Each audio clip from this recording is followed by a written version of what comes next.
lo que trata la electrostática, que no es otra cosa más que el estudio de las cargas eléctricas en reposo. Para entender más lo que es la electricidad, veamos cómo fue surgiendo a través de la historia, empezando con Tales de Mileto, por ahí del 600 antes de Cristo. Tales de Mileto pues frotó resina vegetal fósil llamada ámbar, que en griego significa electrón, y este cuerpo adquirió la propiedad de atraer pequeños objetos. Este experimento lo hacemos nosotros en la escuela cuando nos piden que llevemos un globo o que usemos una regla de plástico y que nos frotemos el cabello y que después, pues pedacitos de papel los juntemos con el globo, con la regla, y pues vamos a observar que estos papelitos se pegan pues a este globo o la regla. Este experimento pues lo hizo Tales de Mileto, demostrando que se pueden cargar de cierta forma los objetos. Pasando con Teofrasto, que él vivió aproximadamente por ahí de los años 310 a.C., él escribió el primer tratado de la electricidad y estudió diferentes materiales que eran capaces de reproducir fenómenos eléctricos. Sin embargo, en su tratado pues no pudo usar la palabra electricidad porque en ese entonces todavía no se daba esa connotación a estos fenómenos eléctricos. Fue hasta en el siglo XVII con William Gilbert. Él utilizó por primera vez la palabra electricidad y a partir de allí pues ya se usó este término para referirse a todos aquellos fenómenos que conllevaban electricidad. Nicolas Cabeo, también en el siglo XVII, comentó que había fuerzas de atracción y de repulsión entre ciertos cuerpos. De cierta manera, él como que dio inicios a lo que más adelante conoceremos como la ley de Coulomb, y también pues que se dio cuenta que existían cargas diferentes, pero él no las pudo postular en esos momentos. Con Otto von Guericke en 1672, él construyó lo que es la primera máquina electrostática capaz de producir y almacenar energía eléctrica estática por rozamiento. Es decir, este material, pues, o instrumento, si tú llegabas y lo frotabas y tenías una carga eléctrica, pues obviamente se dio cuenta que se podía almacenar esta carga eléctrica. Con esto, pues podemos decir que Otto fue uno de los primeros que propuso o que inventó una forma de almacenar carga eléctrica generando lo que es las pilas. De Cisterney-Dufay, él propuso la existencia de dos tipos de cargas eléctricas, positiva, que serían los protones, y la negativa, que serían los electrones, por ahí del 1733. Y a partir de allí, pues se dio cuenta y todo mundo supo que existían dos tipos de cargas, positivas y negativas. Después, Edward George von Kleist y Peter van Musschelbroek en 1745, ellos construyeron los primeros elementos de acumulación de cargas llamados condensadores, y no es otra cosa más que una pila. Nada más que en ese entonces, pues las pilas no se conocían así, sino se llaman condensadores, y además, pues gracias a estos dos científicos, pues podemos tener lo que son las pilas de nuestros celulares, las pilas de nuestros controles remotos, las pilas, o más que nada, pues sí, la pila que tiene un auto, eso es una pila, y pues gracias a ellos podemos tener pues elementos que los podemos llevar de forma remota porque tienen un condensador que almacena energía eléctrica. Charles Coulomb, él formuló su ley que lleva su nombre en 1785, el cual nos dice pues que la fuerza de atracción o repulsión que sienten dos cargas pues es directamente proporcional al producto de sus magnitudes, estas cargas, y obviamente de la distancia que las separa, pues al cuadrado. Pasando con James Clerk Maxwell, él, a pesar de que falleció muy joven, a los 48 años de edad, no se fue sin dejarnos un grandioso legado que son, pues obviamente, su descubrimiento de que encontró que la electricidad y el magnetismo estaban conectados y obviamente juntos generaban lo que es el electromagnetismo y que podían crear diferentes tipos de ondas que iban a la misma velocidad. Y lo que él pues intuitivamente descubrió fue la velocidad de la luz, que pues tenía un valor de 300,000 kilómetros por segundo en 1865. Sin embargo, Maxwell no fue quien calculó la velocidad, ese le corresponde a otros científicos que más tarde hablaremos de ellos.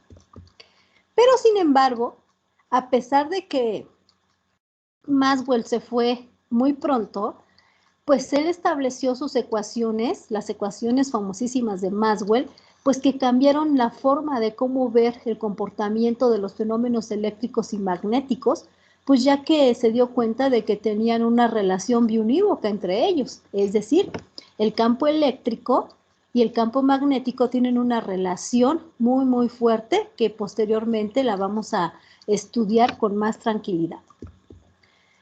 No menos importante, y no hay que olvidarnos de este grandioso científico que a él pues le podemos deber todas las comodidades electrónicas que tenemos hoy en día. Y fue no más y nada menos que Nikola Tesla. Él era de origen serbio, pero vivía en Estados Unidos, precisamente en Nueva York. A él se le debe el motor de corriente alterna, con el cual, pues gracias a este invento podemos tener lo que es la luz eléctrica en todos nuestros hogares. También inventó el microscopio electrónico, con el cual se pueden ver las moléculas y otras partículas más pequeñas en tercera dimensión y hasta colores. El submarino eléctrico, los rayos X, los principios del radar, el control remoto, pues, o el que usamos en nuestras televisiones o en otros tipos de aparatos, la transferencia inalámbrica de audio y video, por eso es posible tener Wi-Fi, por eso es posible tener Bluetooth, etcétera. Y también pues descubrió lo que son las ondas de radio. Gracias a él pues podemos sintonizar aquella estación donde tienen todas nuestras melodías favoritas. Pero también hizo lo que es la Torre de Van der Graaf, que es una construcción de más de 50 metros de altura a modo de antena para transmisión inalámbrica de energía. ¿Eso qué quiere decir? Que Nikola Tesla pues ya sabía por ahí en 1850 que la electricidad podía transferirse sin necesidad de cables. Pero lamentablemente, pues las grandes compañías pues no quieren hacer eso, pues porque irían a la quiebra. Ya que si se implementara pues esta torre, la energía eléctrica pues nos vendría saliendo pues casi gratuita, si no es que me atrevo a decir que gratuita. A él se le atribuyen 287 patentes, es decir, 287 instrumentos o más que nada aparatos que él inventó para poder ayudar a la humanidad pues a que tuviera mejores comodidades y una mejor calidad de vida, ya que Nikola Tesla pues él no quería enriquecerse, él solamente quería que sus inventos los usara la humanidad pues para que tuviera unas mejores condiciones de vida. Aquí les muestro lo que es obviamente la torre de Tesla o la torre de Van der Graaf, con la cual se podía emitir corriente eléctrica para cargar a todos aquellos aparatos que estaban alrededor de él sin necesidad de usar cables. Ahora bien, la forma de electrizar a los cuerpos, es decir, de que tengan una mayor cantidad de electrones en sus moléculas o en sus átomos, pues tenemos que es la carga por frotamiento. Esta forma de adquirir corriente eléctrica o más que nada electricidad, electrostática, ya que no, pues la corriente no puede ser porque se mueve y estamos ahorita en electrostática, pues es como hizo Tales de Mileto, pues frotar un instrumento con un objeto cargado, que en este caso sería este paño, frotamos el lápiz y se carga con electrones, y obviamente este cuerpo que es menos conductor de los electrones, pues las capas exteriores de los átomos, que obviamente tienen electrones, pues se van a esta pluma o a algún otro objeto, y entonces ya queda cargado negativamente, mientras que esta paño o tela pues se descarga por un momento, y entonces pues ya podemos atraer a aquellos objetos que queramos demostrar que tienen una carga negativa o positiva. La carga por contacto, aquí tenemos a esta persona que está tocando solamente el generador de Van der Graaf. Y esta electrización, pues por contacto, es por medio de, pues sí, pues de tocar o tener contacto directo con aquel elemento que está cargado, ya sea negativa o positivamente. Y aquel cuerpo que presente un exceso relativo de electrones, pues los va a transferir al otro cuerpo que no está cargado. Y después de un tiempo, al finalizar, ambos cuerpos van a quedar cargados con la misma carga. Es decir, si el generador de Van der Graaf genera carga positiva, la persona va a estar cargada positivamente. Y si este genera carga negativa, pues ella también va a estar cargada negativamente. Otro ejemplo de la carga por contacto es cuando metemos una clavija en el tomacorriente y entonces tenemos pues esa carga por contacto. La carga por inducción la podemos encontrar en una noche o en un día que tenga muchos relámpagos o truenos o rayos, como los conozcan. Esto sucede porque obviamente el cuerpo inductor, que sería en este caso las nubes, están cargados aproximadamente pues negativamente y se aproximan a un conductor neutro, que en este caso sería la Tierra, que está cargada positivamente. Y obviamente los electrones de este último se desplazarían de tal manera que se alejan o se acercan al cuerpo cargado. De esta forma el conductor queda inducido y entonces el rayo se genera y sube o baja este rayo dependiendo pues de la magnitud pues de las cargas que hay aquí. Obviamente, ¿cómo es que las nubes se cargan? Pues precisamente como pues están arriba aquí en la atmósfera y se están frotando las moléculas por el viento, pues el cambio de temperatura en la atmósfera, la presión, pues se cargan negativamente y pues por eso pueden producir este rayo. Ahora bien, la carga por efecto fotoeléctrico, que es lo que usan últimamente, no sé si han visto que te dicen que pues para que te ahorres luz, que te colocan unas celdas fotovoltaicas, pues para que con base a la iluminación del sol o la radiación que emite el sol, pues se carguen estas placas y tú puedas tener corriente eléctrica en tu casa. Precisamente estas placas usan lo que es el efecto fotoeléctrico, que no es otra cosa más que pues iluminar a una placa metálica con luz solar, y al hacer esto pues se liberan las partículas eléctricamente cargadas y que se producen aquí en este material. Como vemos aquí, estas partículas cargadas, que no son otra cosa más que los electrones, pues se dirigen a otro material que se le llama ánodo, este se llama cátodo y este ánodo, y entonces se genera una corriente eléctrica. En el efecto fotoeléctrico externo se liberan los electrones en la superficie de un conductor metálico al absorber pues, la energía de la luz que incide sobre dicha superficie, ¿sí? El hecho de que estos electrones se desprendan a ese fenómeno se le conoce como el efecto fotoeléctrico externo.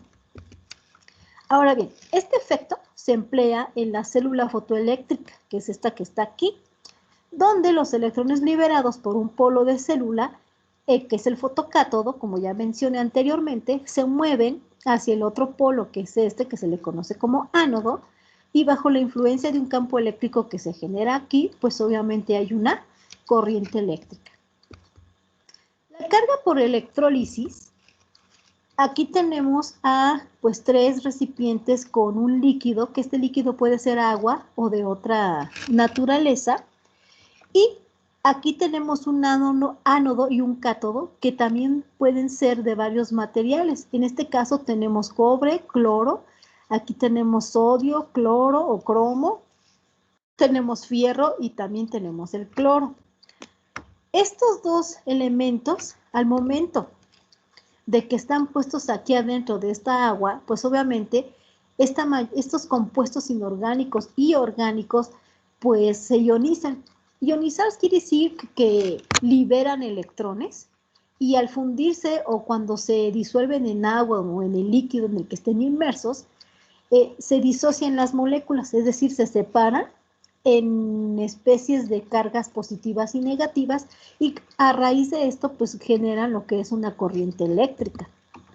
Ahora, si se coloca un par de electrodos en esta disolución como tenemos aquí, que se le conoce como electrolito al líquido que está inmerso aquí, se ioniza y se conecta a una fuente de corriente continua, como vemos aquí. Obviamente, pues los iones positivos se van a la disolución y se mueven hacia el electrodo negativo y los iones negativos hacia el positivo. Y entonces así, de esta forma, me van a generar lo que es una corriente eléctrica. Y finalmente, la carga por efecto termoeléctrico, pues tenemos dos materiales que deben de estar a diferente temperatura para que pueda ocurrir esa corriente. Es decir, la electricidad generada por la aplicación de calor a la unión de estos dos materiales, pues tiene que ser esta temperatura o calor diferente. Y obviamente si se unen por ambos extremos con alambres estos materiales, pues se genera un circuito conocido como circuito Gono-Reitix.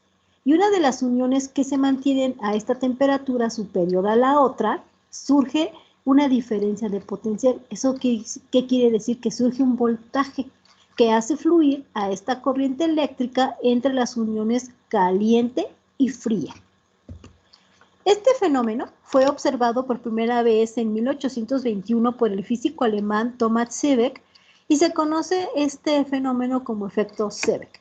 Por lo tanto, estos son los tipos de electrizar las cargas y los cuerpos, obviamente, pues van a generar estas cargas por todos estos tipos de fenómenos.